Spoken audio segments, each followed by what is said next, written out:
Welcome to Kickstart Your Week, brought to you by Kickstart Collective, a marketing agency focused on helping brands grow with purpose.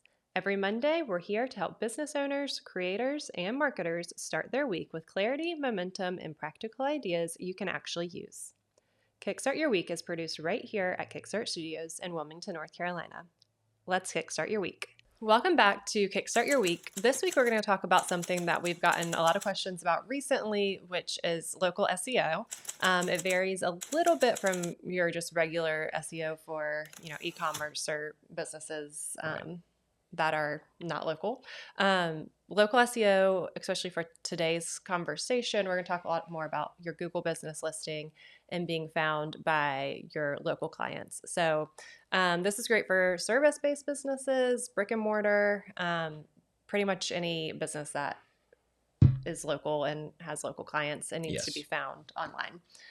So we got 3 simple tips for you today on ways you can improve your local SEO. And they're things we do for clients every day, but you can do them on your own as well. So tip number 1. Love it. Yeah. So tip number 1, clean up and control your business listings. Yeah. So most people, when they think of Google business listings, that is like the one listing they think of. Right. But there's Bing, Facebook business page counts Right. as a listing. True. There's Yelp, which don't get me started on that, but Yelp is a thing. If you're a business owner and their sales team calls you all the time, I am sorry. It's obnoxious, but it's important. Anyways, there's so many listings that you've probably never even heard of, and you probably don't realize that your business is even on them. A lot of times they'll get pushed from other services. And what happens is the business info isn't always correct. And then that is going to tell Google that, hey, like there's inconsistencies here. Right. And that'll affect your local SEO and showing up on Google, which we care about all the other platforms, but that's what we care about. Yeah. Making Google happy and your quality score being good in Google's eyes. Right. So one way to do this, the hard way, is to go through all the places your business might exist. So Bing, Yelp, Facebook, making sure the name is correct and the same on all those platforms, the address, business hours, phone number, if you have a contact email, like all of that needs to be consistent. All the essentials. Yes, exactly. And when those are consistent, then Google is reading essentially all of those things and saying, okay, yes, this is legit. This business is who they say they are. There are tools that can help you do this. So we like to use SEMrush or SEMrush, depending on what you want to say. But it basically will take the Google business listing as the main profile or listing, and you just update it there within their platform, and it pushes it to all these other listings. So it's cool because one, it'll get you on all those other listings, but if your info is incorrect in one of those places, it automatically updates it just based on. So nice. It really is. Yeah. Otherwise, like you're chasing logins for these platforms you've probably never actually been to before. Right. Which is insane. Nobody's got time for that. We're in 2026. Yeah. Let's move past that. Let's use some tools that work. Yeah. So yeah, if you have questions about that, feel free to reach out. But making sure you are on as many directories that make sense for your business and making sure that information is correct is going to help your search results in Google, even though it's not Google or your Google business listing. Side note, if you don't have a Google business listing, we probably should have started with that. You can pause this episode, go to business.google.com right now and take care of that, and then come back. That really should have been tip number 1. Cool. So yeah, tip number 2, optimizing for local intent, not just keywords. How would we best do that? Yeah. So this is a good one too. So if you're thinking like, let's say you're an attorney. So you want to show up for attorney for, whatever you specialize in. That's awesome. That's going to be super competitive on organic search. So one way to help with that is best attorney for specialty in Wilmington. Yeah. Or your city. Getting specific to the areas you serve is important. And I guess if you're not familiar with SEO, I probably should take this a step back too. These keywords and search terms are things that you want in your website copy. So in the headlines of your website and the text on different pages, different landing pages, if you want to do something specific for like a city and a service. So all that is important.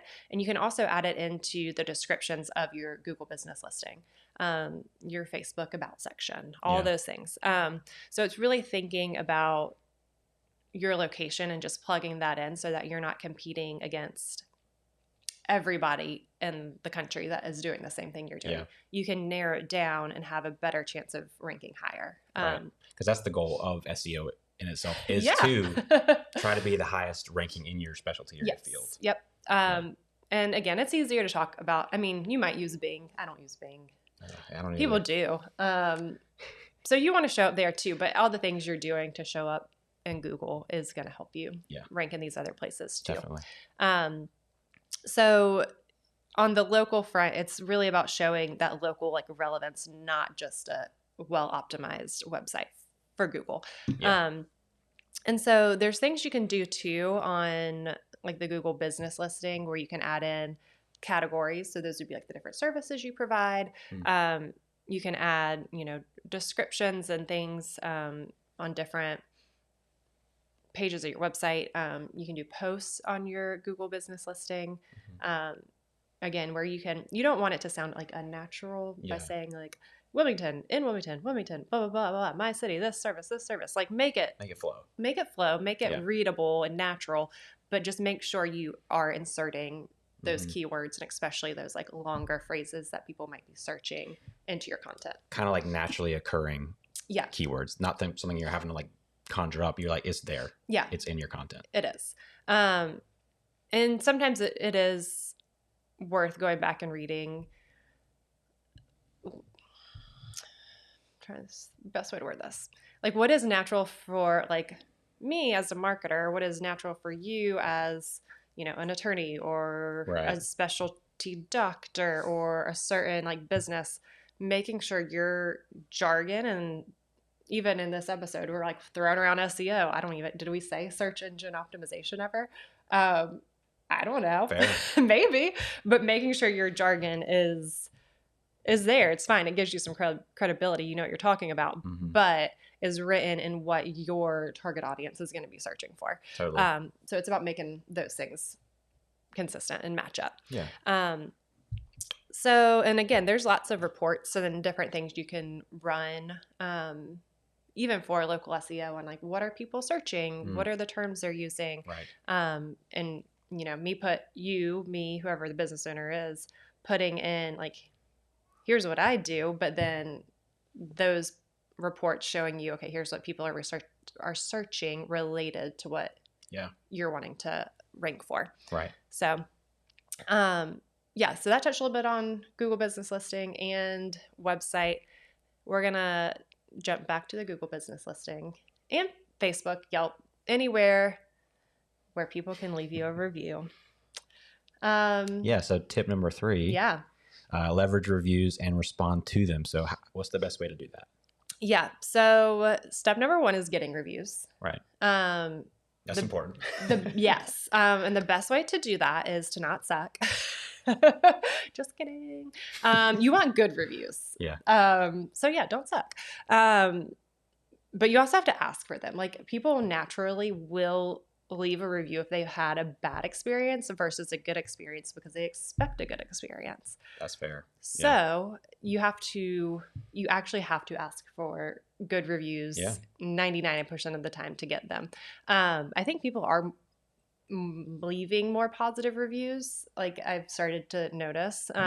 Just in general, like the clients' profiles that we manage, just the frequency of good, maybe because all of our clients are wonderful, but it just seems like people are more naturally providing positive feedback, which is cool. That's nice. It is. Yeah. It's a good shift in our world. Yeah. But there's a few ways to do this. Like if you're a local service-based business, you can get your request a review link from your Google business profile. Right. Get that link, get a QR code made, get your cute little sign, Yes. have it on the way out the door, have it by the cash register.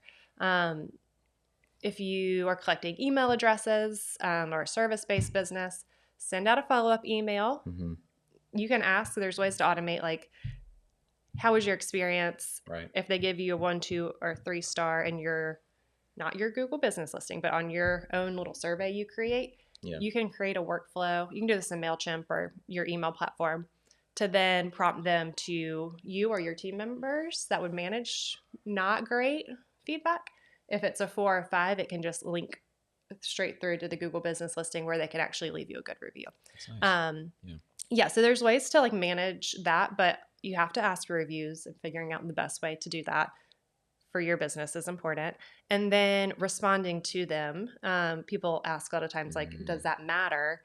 It does. Google is seeing if you are engaging and actually active on your Google business listing. Yeah. And that will help increase them seeing you as like quality and then showing up, whether it's maps or search results or whatever it is on Google. And that makes sense too, because it's a great way to, like, it's kind of like you're kind of rewarding the people that are giving the good reviews. Yeah. And then if it's a bad review, you're kind of like, hey, how can we help make this better? Yeah, for sure. And we could probably do a whole episode on managing reviews from a marketing standpoint too, which might be fun. The bad reviews, just as like a fun, quick tip, our philosophy is like, get that. You're not going to get it offline. It's going to live there unless it's not a real review. Right. You can appeal it, but get the conversation offline as quickly as you can. Yes. Like if it's a negative Facebook post or review on Google, like tell them, hey, reach out to us. Here's our phone number. Here's our email. Like, we want to resolve this for you. 1, just from a customer experience standpoint, but 2, you want other people to see that you're being proactive. You care about the feedback. And that's going to say a lot more, a lot of times, than just someone being like, yeah, this was great.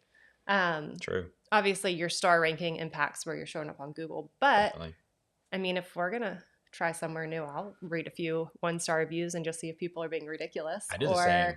You know, if it's legit, because, or like the 3s, you know, I'll quickly scan just to see. That's a great point. I do the same thing. I don't look at the 5. I mean, maybe if it's like a restaurant and I want to see maybe what's the best thing that they're looking for, but no, I will usually check the lower reviews just to see how they respond. Yeah. And you can tell sometimes they're like, people are just being dramatic, but sometimes they're legit.